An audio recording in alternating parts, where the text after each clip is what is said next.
ఇప్పుడు దాకా నాకు మా ఏరియాకి అయితే ఎవడు వచ్చినోడు కూడా దిక్కులేదు సార్ మాకు.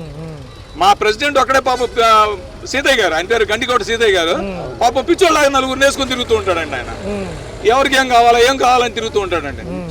ఆయన ఒక్కడు. ఆయన ఇవాళ నిజం చెప్తున్నానండి. ఇంకో గొప్ప జోక్ ఏంటంటే ఇవాళ కూడా మాకు గవర్నమెంట్ నుండి ఏ సాయం లేదండి. దానికి నిదర్శనం ఏంటి తెలుసా సార్?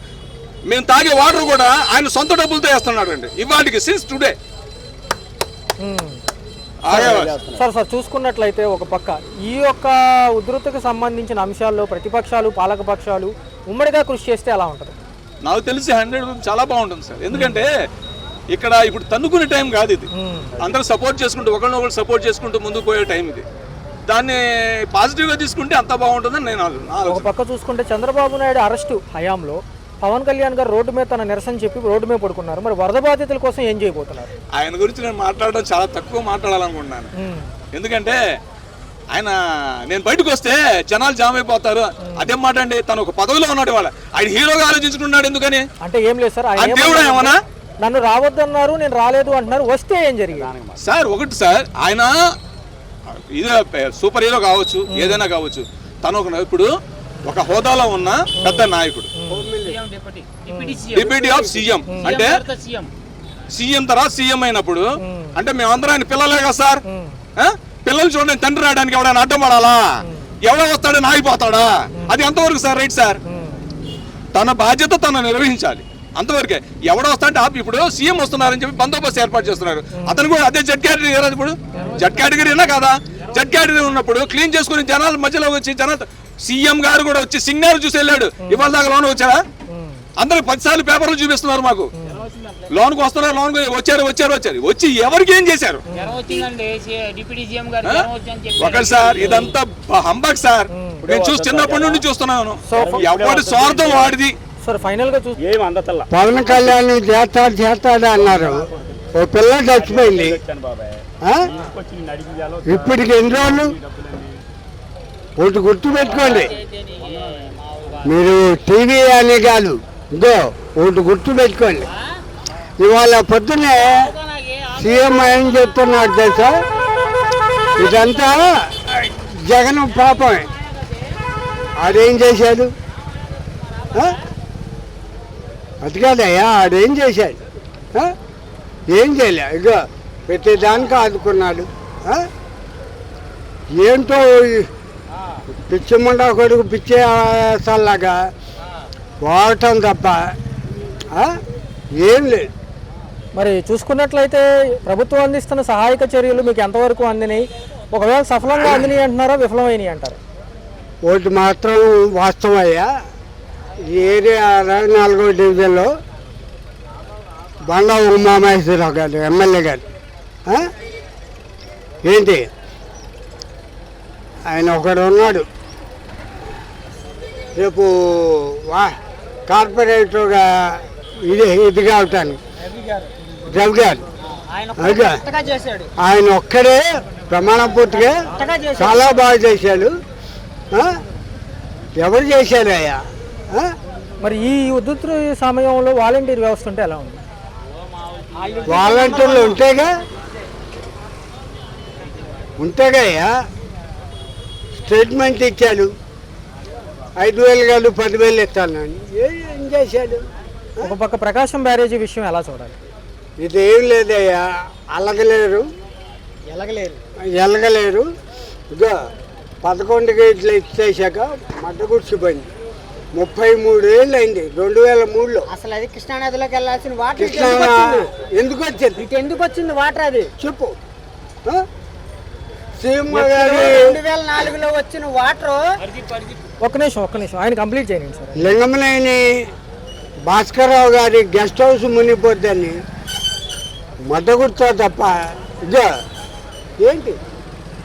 వాళ్ళు ఆఫీసర్లు చెప్పారు, టీవీలో చెప్పారు. ఏంటది? ఆడి ఒక్క కుటుంబాని కోసం ఇంతమందిని 3 లక్షల మందిని మట్టగుడిపితే ఏంటి? నీళ్ళు తాగటానికి నీళ్ళు నానా మట్లు కూర్చారు. వేరే ఉద్దేశం కాదయ్యా, నాకు అన్ని బూతులు అవుతాయి. ఇక ప్రమాణం పూర్తిగా ఇప్పుడు డిప్యూటీ సీఎం నేనుంటే చెంబు బాగా తగ్గుతా అన్నాడు. మరి పెట్టాపురంలో ఏం చేశాడు? ఆ నియోజకవర్గంలో ఏం చేశాడు? ఒకటి చెప్పు. 12 ఏళ్ళ పిల్ల మానభంగం అయితే ఇంత మట్టిగా దొరకలా. ఏంటో అది చేసేది. మరి ఎంతో అనుభవం ఉన్న పవన్ కళ్యాణ్ గారు కానివ్వండి, అంతకంటే అనుభవం ఉన్న చంద్రబాబు నాయుడు గారు పనితీరు సెట్ అవ్వలేదంటారు ఈసారి. నీకు ఇంకోటి అయ్యా, ఇవాళ పొద్దున్న స్టేట్మెంట్ ఏమిచ్చాడంటే జగన్ పాపం పండింది ఇది. ఆడు ఎప్పుడు మాట వచ్చాడు జగన్? ఎప్పుడు మాటకు వచ్చాడు? అటుకాదయ్యా, 2004లోనే ఆడిపోయాడు. ఇంకేంటి ఆడిపోయి అవునా కాదా? ఏం లేదయ్యా, ఈడు గోతే సగం దరిద్రం. అది ఇది మాత్రం వాస్తవం. ఓకే. రెబల్ స్టార్ ఈయనున్నారు చూసా ప్రభాస్ గారు, ఆయన 5 కోట్ల మామూలు యూట్యూబ్ ఛానల్లో చూడడం కానీ మాకు ఈ కంట్రీకి నుంచి మెయిన్ రోడ్ వరకే మాకు ప్రపంచం. ఈ ప్రపంచం దాటింది లేదు మేము గత 10 రోజుల నుంచి. పైపుల్లోకి కూడా వెళ్ళింది లేదు. అంత వాటర్ మాకు. చూసుకున్నట్లయితే డిప్యూటీ సీఎం గారి తరపున ఎవరైతే తాలూకా అని చెప్పి నంబర్ ప్లేట్ల మీద వేసుకుని తిరిగిన జన సైనికులు ఎంతవరకు మీకు సహాయం చేశారు? జన సైనికులు ఇప్పుడు వరకు ఒకళ్ళు కూడా కనబడలేదు మాకు. కొంతమంది మా ఏరియాలో యువత మటుకి బాగా అందుకున్నారు. అన్నీ ఇప్పుడు ప్రభుత్వం అందిస్తుందో పలానా పలానా తెచ్చిస్తున్నారో అవి డిస్పోజ్ చేస్తూ ఉన్నారు ఒక్కొక్కరికి. మరొక అంశం చూసుకుంటే కృష్ణానది పైన కట్టిన రిటైనింగ్ వాల్ ఏదైతే ఉందో కృష్ణలంక వాసులు, కృష్ణలంక వాళ్ళు 3 లక్షల మందిని కాపాడడం జరిగింది అంటున్నారు. దానిపైన మీ అభిప్రాయం? అది కట్టపోతే సునామీలాగా కొట్టుకొని వెళ్ళిపోయేది. ఎంతమంది వరదలు వచ్చినా జస్ట్ వాళ్ళకి రెడ్ జోన్ ఇచ్చి టైం ఉంది.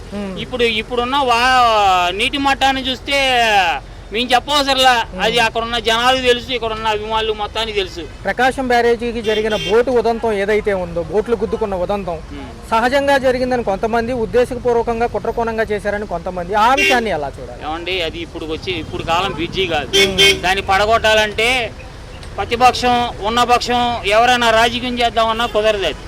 అది కరెక్ట్ అయిన మాట కాదు. అది వరదలో కొట్టుకొచ్చిన దానివల్ల దాన్ని ఎవరు దాన్ని పెట్టుకొని ప్రతిపక్షంలో ఉన్న వాళ్ళని ఇళ్ళ పెట్టడం అండం ఎందుకు? అది కావాలని ఎవరు ఈ నీటి మట్టానికి వెళ్ళడాకే జనాలు కింద మీద పడుతుంది. ఆ పడవలు తెచ్చి ఎవడవుతాడండి. మీ అభిప్రాయం ప్రకారం 12 రోజుల పైన అవుతుంది. ఈ యొక్క ప్రభుత్వం చేసిన చర్యలు సఫలమైనయా విఫలమైనయా? 50-50 అండి. 50-50. ఇంతకుముందు స్టార్టింగ్ అది కూడా అన్నా మీకు, మీరు 31వ తారీఖు పింఛన్ ఇచ్చారు. అదే రెడ్ జోన్ ఏరియా. ఇప్పుడు మళ్ళీ చెప్తున్నా, అదే మాకు చెప్పుంటే మీ దగ్గర మా అయిపోయిన అలాగా చెప్పుకునే పరిస్థితి కూడా ఉండేది కాదు. మరొక అంశం చూసుకుంటే రోజా గారు, ఎవరైతే మాజీ మంత్రి రోజా గారు ఉన్నారో, పవన్ కళ్యాణ్ పైన కొన్ని వ్యాఖ్యలు చేశారు గత వారం సందర్భంగా. ఇవి ఎలా చూడాలి? అవి మాకు అనవసరం అండి. వాటి గురించి ఇప్పుడు మేము అనుకున్నది ఒకటే, బతికి బయటపడ్డాం. మరి చూసుకున్నట్లయితే డిప్యూటీ సీఎం పవన్ కళ్యాణ్ గారు, ప్రజెంట్ ఇప్పుడు ఉన్న డిప్యూటీ సీఎం గారు, గత ప్రభుత్వంలో చంద్రబాబు నాయుడు గారు అరెస్ట్ చేసినప్పుడు రోడ్డు మీద నిరసన తెలిపారు. వరద బాధితుల కోసం కూడా అలాగే చేస్తారంట. ఎక్కడొచ్చారు? రాలేదు కదా. ఇటు కంట్రీగా వచ్చాడా? సింగనార్ వచ్చాడా? పైపులోడు వచ్చాడా? ఎక్కడ కనపడలేదుగా మాకు. ఆయన స్వచ్ఛల, ఆయన పేరేంటి, ఆయన రైట్ హ్యాండ్ గారు, ఆయన ఒక్కళ్ళు వచ్చి కనబడ్డారు. అది కూడా కారు మీద వెళ్తా కనబడ్డారు. నేను మా ఫ్రెండ్స్ పైకాపంలో చూసాను. వచ్చిన అది ఎక్కడి వరకు వస్తారో రోడ్ల వరకే వస్తారు. నేను పక్కా పవన్ కళ్యాణ్ ఫ్యాన్ని, కానీ ఎక్కడి వరకు వస్తారో తెలియదు. ఇంటింటికి వస్తారా? రారు. ఆయనే కానీ చంద్రబాబే కానీ ఎవడో రాడు. ఇప్పుడు ఇక్కడ నుంచి కండ్రిగా చివరి వరకు వాటర్ కానీ ఫుడ్ కానీ ఆ టీడీపీ పార్టీ కొత్తగా జాయిన్ అవుతున్నాడు రవి గారు అని, ఆయన ఒక్కడే న్యాయం చేసింది. రోడ్డు మీద జనాలను కరెక్ట్గా నుంచోబెట్టి గుడ్లు అన్నం గుడ్లతో పాటు కర్రీ చేసి మరీ పెట్టాడు ఆయన. ఈ సమయంలో వాలంటీర్ వ్యవస్థ ఉంటే ఎలా ఉండేది మీ అభిప్రాయం? వాలంటీర్లు ఉంటేనే కరెక్ట్. ఈయన వచ్చిన తర్వాత వాలంటీర్లను తీస్తాడు కానీ అసలు వాలంటీర్లు ఉంటేనే కరెక్ట్గా ఇంటికి చేరతాయి. వాలంటీర్లు లేకపోతే ఇక వేస్ట్. ఈ జగన్ వచ్చిన తర్వాత వాలంటీర్లు అన్నారు. జగన్ రాకముందు వీళ్ళందరూ వెళ్ళి రేషన్ షాపుల కాడికి, ఈ ఫంక్షన్ల కాడికి, దాని దగ్గరికి వెళ్ళి దీని దగ్గరికి వెళ్ళి ఆ ఎండలో నుంచి నిరసాలు వచ్చి పడిపోయి చేయడమే తప్ప ఏమీ లేదు. కరెక్ట్గా ఈయన ఉన్నప్పుడే కరెక్ట్గా జరిగింది. జగన్ గారు ఉండగానే కరెక్ట్గా జరిగింది. మరొక అంశం చూసుకుంటే ఏదైతే ఇప్పుడు సెక్షన్ చూసుకుంటే కృష్ణానది పైన కొట్టిన ఆ గోడ ఏదైతే ఉందో కృష్ణలంక వాసులకి 3 లక్షల మందిని కాపాడింది. ఈ మట్టికి కట్టడం నెంబర్ 1. జగన్ గారు ఉన్నప్పుడు అది కట్టడమే నెంబర్ 1. లేదంటే మొత్తం మునిగిపోయాయి. మొత్తం మునిగిపోయి ఎంతమంది చచ్చిపోయేవాళ్ళు కూడా తెలియదు. మరొక అంశం ప్రకాశం బ్యారేజీ బోటు గుద్దిన విషయం సహజంగా జరిగిందో కుట్రకోణం? అసలు ఆ వాటర్ ఇటు రావాల్సిన వాటర్ కాదన్నా, అది కృష్ణా బ్యారేజీలోకి వెళ్లాల్సిన వాటర్. అది కృష్ణా బ్యారేజీలోకి వస్తుందన్న వాటర్ తెలిసే ఆయన జగన్ గారు అక్కడ అది గోడ కట్టారు. ఆయన్ని దింపారు, ఇది ఇటు వచ్చింది వాటర్. కృష్ణానదిలో ఈయనది చంద్రబాబు నాయుడు గారిది ఒకటి ఉంది, అది నిండిపోద్దన్న ఉద్దేశంతోనే వాటర్ ఇటు వదలమన్నారు. అక్కడ 12-11 గేట్లు ఉన్నాయి. ఆ గేట్లు 3 గేట్లు ఆపారు. 3 గేట్లు ఆపి మిగతా గేట్లు ఎత్తేయమన్నాడు. ఆ 3 గేట్లు ఆపిన తర్వాత 2వ రోజు 3వ రోజు మళ్ళీ ఆ 3 గేట్లు కూడా ఎత్తేసారు. అసలు ఇటు రావాల్సిన వాటర్ కాదు. కావాలి అంటే అక్కడికి వెళ్ళి ఆయన సూపర్వైజర్ ఎవరో ఒక ఆయన ఉన్నాడు, డ్యామ్ ఆయన, గేట్లు ఎత్తే ఆయన వెళ్ళి అడగండి, మీకు తెలుస్తుంది. మరొక అంశం చూసుకుంటే మాజీ